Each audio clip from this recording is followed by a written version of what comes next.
I would rather just say, you know what, I'm just going to prepare for the collapse. And if we get away with it one more time, well, I'll have to ride it out one more time.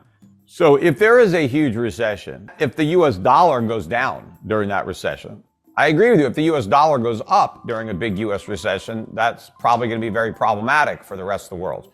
Obviously, if I am a foreign shoe manufacturer, if I think the dollar is going to go down, I want to borrow dollars because when I repay them back, they won't be worth as much. I mean, I want to do that. I mean, the world, when you borrow in a currency, you're hoping that currency loses value so that when you pay it back, it's less. The problem is going to be the lenders.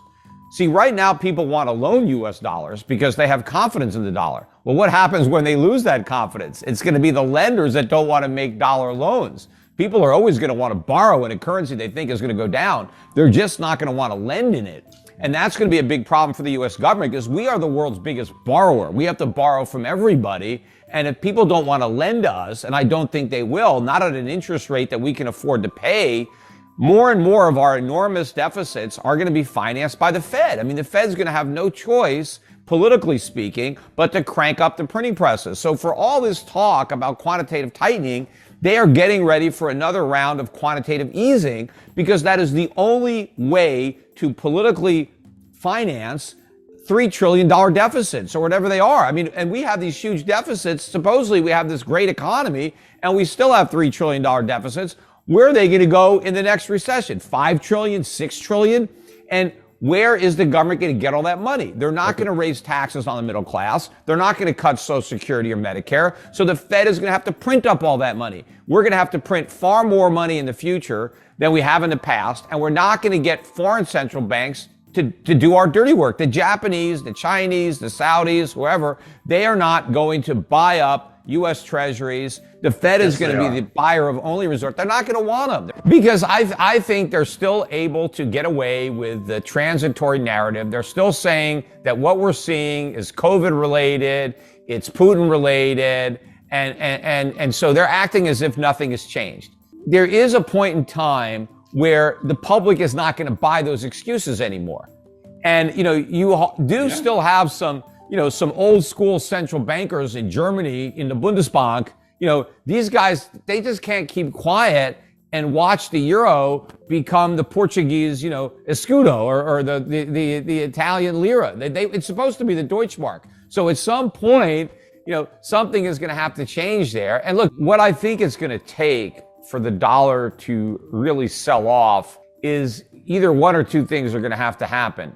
Either the Fed is going to have to come clean and admit that the U.S. economy is not as strong as it thought, and therefore it's not going to be able to be as aggressive as it claimed when it comes to inflation fighting. And it may even try to say that the weakness in the economy means that we don't have to fight as hard because inflation is simply going to come down as a function of the weakening economy, because Powell kept saying that, the economy is super hot, it's overheating, and it's this red hot economy that is causing inflation. Now, that's not true, but that's what the Fed claims. And so the Fed will have at least an excuse initially to adopt a less hawkish or more dovish, forward guidance in the face of all this mounting evidence that the economy is either headed to a recession or already in a recession.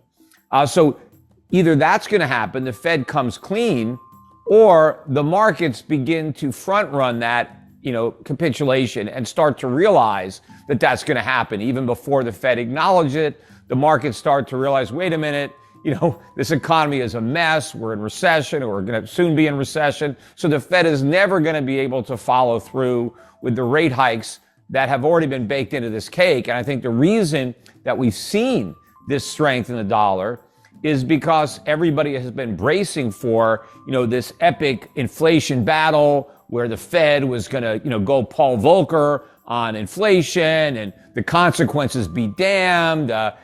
Who cares? We're going to put this inflation genie back in the bottle. We're going to go back down to 2%. And so just the way the markets believed the Fed, when the Fed said there was no inflation, in fact, they said there wasn't enough inflation.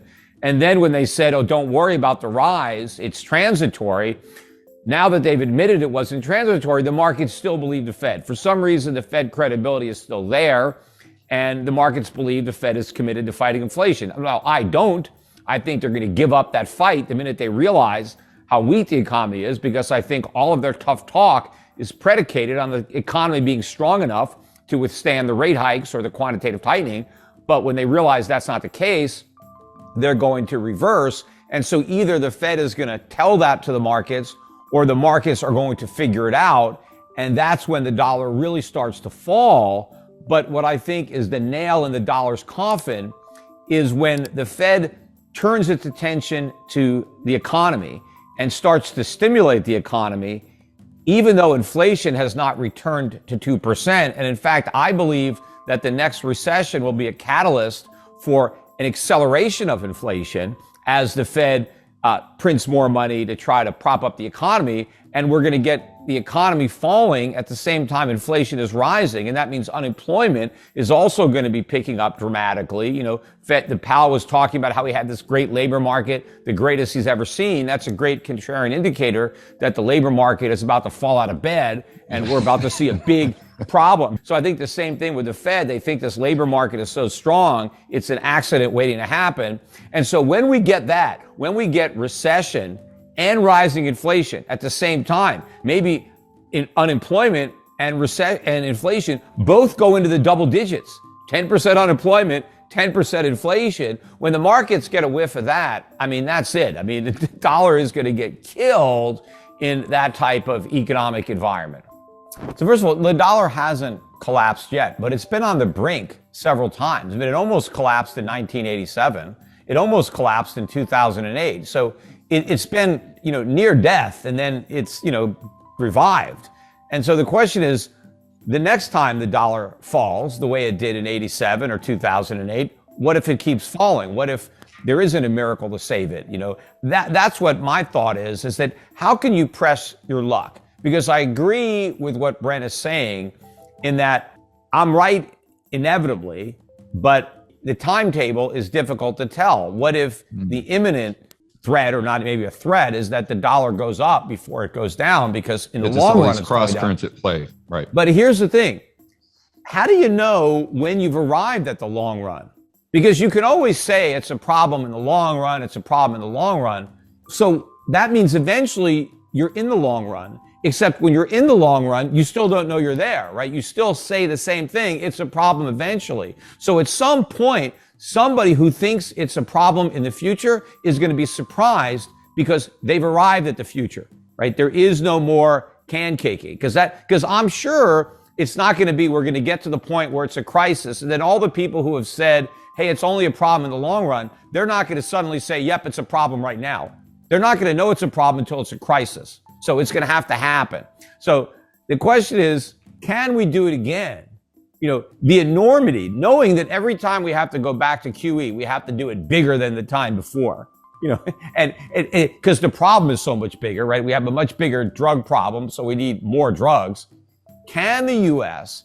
get away with it yet again, given how big the numbers already are, how large the deficits are, how large the Fed's balance sheet is, how screwed up the economy is? Can we up the ante again and expect the rest of the world, given all the problems that the rest of the world has, to finance it again, to step up to the plate and loan the U.S. enough money to let us get away with it one more time?